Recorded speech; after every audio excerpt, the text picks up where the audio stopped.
रामकृष्ण हरी. नित्य अभंग गाथा चिंतनाच्या या उपक्रमामध्ये आपल्या सर्वांचं नेहमीप्रमाणे पुनश्च एकदा हार्दिक स्वागत करतो. चुकून झालं तर क्षमा आणि मुद्दाम केला असेल तर मग शिक्षा. काय जगद्गुरु तुकोबारायांना या अभंगातून सांगायचं आहे आपण निश्चित समजूनच घेणार आहोत. पण तत्पूर्वी एक विनंती आहे की आपण अजूनही तुकास्त्र या नावाच्या चॅनलला सबस्क्राईब केलेलं नसेल तर ते करून घ्यावं. सोबतच बेल या चिन्हावर सुद्धा क्लिक करून ठेवावं, जेणेकरून की मी अपलोड केलेल्या व्हिडिओचे नोटिफिकेशन सगळ्यात अगोदर आपल्यापर्यंत पोहोचतील. आणि हो, हा व्हिडिओ शेवटपर्यंत यासाठी पहा की हा पूर्ण अभंग मी व्हिडिओच्या शेवटी देणार आहे. त्यासोबत या अभंगातील कठीण शब्दांचे अर्थ सुद्धा तुम्हाला त्या ठिकाणी पाहायला मिळतील. या जगातली अशी एकही चूक नाहीये की जी केल्यानंतर तुम्हाला फाशीच मिळाली पाहिजे किंवा शिक्षा मिळालीच पाहिजे. तुम्हाला जर प्रायश्चित्त घ्यायचं असेल, पण त्याच्यामध्ये एक अट अशी आहे की समजा ती चुकून घडलेली असेल तर मग तुम्हाला राष्ट्रपती सुद्धा दयेचा अर्ज दाखल केल्यानंतर न्यायालयानं फाशीची दिलेली शिक्षा सुद्धा रद्द होऊ शकते.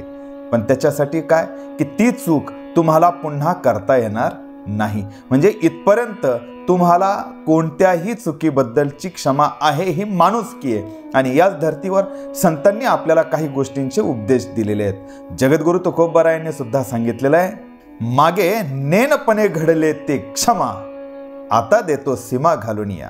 आत्तापर्यंत तुम्हाला चुकून काय जे घडलं असेल त्या सगळ्यासाठी मी माफ करू शकतो.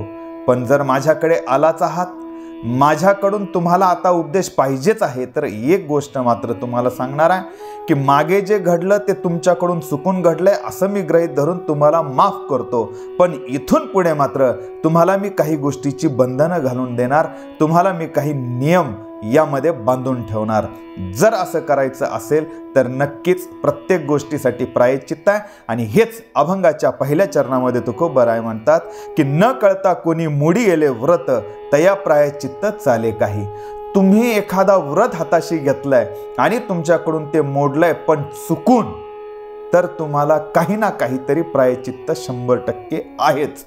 पण जर तुम्ही मुद्दाम केला असेल तर दुसऱ्या चरणामध्ये ते म्हणतात की जाणतिया वज्र लेप झाले थोर, तयासी अघोर कुंभपाक.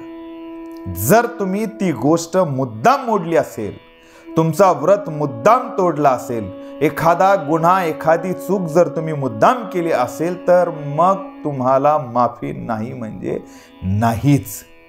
आता जेव्हा तुकोबाराय आपल्याला हे सगळं समजून सांगतायत त्या अर्थी तुकोबारायांना आपल्याला शहाणं करायचं ही गोष्ट उघड आहे.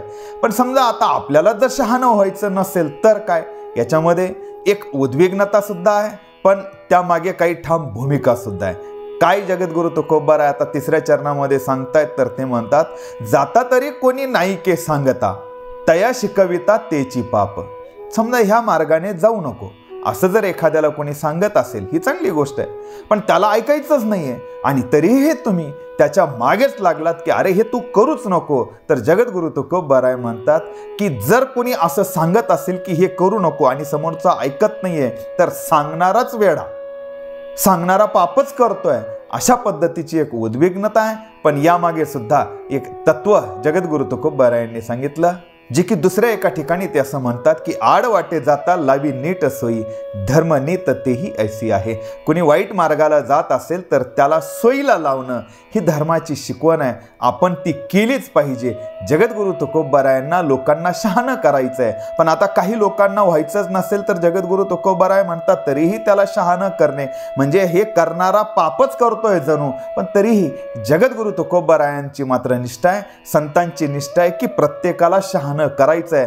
म्हणून आता याचा संदर्भ ते चौथ्या चरणामध्ये असं देतात की काय करू मज देवे बोलविले, माझे खोळंबले काय होते. हे पहा, मला मान्य आहे की मी तुम्हाला शहाणं करण्याचा प्रयत्न करतोय, मी चूक करतोय, मी पाप करतोय, पण मी हे करत राहणार. याचं कारण आहे माझं काही तुमच्या वाचून अडलेलं नाही, पण माझ्या मुखातून प्रत्यक्ष पांडुरंग हे बोलतोय. किमान हे तुम्ही समजून घ्या आणि सुधरा. बाकी माझं म्हणणं काहीच नाही. आता या सगळ्या गोष्टी मी सांगितल्यावरही जर तुम्हाला काही चिंतन करायचं असेल तर ती सुद्धा सूट माझ्याकडून मी तुम्हाला देतोय. मी म्हणतोय म्हणजे ते सत्य आहे असं मी अजिबात म्हणत नाही, पण किमान आपल्या मनाला काहीतरी विचारावं आणि जे योग्य वाटतं ते निश्चित करावं अशी सुद्धा एक विनंती शेवटच्या चरणामध्ये ती करतात की तुका म्हणे जना पहा विचारुनी सुख वाटे मनी तेची करा. हे पहा, तुमच्या प्रत्येकाला माझी विनंती आहे, तुम्ही स्वतःच्या मनाला साक्षी ठेवा. तुम्ही तुमच्या मनाला मी जे काही सांगतोय त्यातलं काय योग्य आहे काय अयोग्य आहे याचा विचार करा आणि तुमच्या मनाला जे सुखाचं वाटतं बाबा हो ते निश्चित करा. मला खात्री आहे की मी जे सांगतोय तुमचा कधी ना कधीतरी याच्यावर विश्वास बसेल आणि तुमच्या जीवनाचं परिवर्तन तुम्हीच घडवून आणणार आहेत. पहा मित्रांनो, जगद्गुरु तुकोबारायांनी आपल्याला संतांच्या दृष्टिकोनातून आपलं भलं व्हावं म्हणून अनेक मार्गांनी अनेक गोष्टी सांगितलेल्या आहे. जर चुकून आपण काही करीत असू तर निश्चित त्या चुकीला प्रायश्चित्त आहे, पण मुद्दाम करीत असू तर आपल्याला शिक्षेशिवाय दुसरा पर्याय नाही आहे. आपल्याला जगद्गुरु तुकोबारायांच्या मागे जायचं असेल तर ही गाथा समजून घ्यावी लागेल. तीच समजून घेण्याचा प्रयत्न आपण सगळेजण मिळून या ठिकाणी करत आहोत. त्याबद्दल आपल्या सगळ्यांचे पुनश्च एकदा आभार मानतो आणि या चॅनलला सबस्क्राईब करण्याची विनंती करतो. धन्यवाद. रामकृष्ण हरी.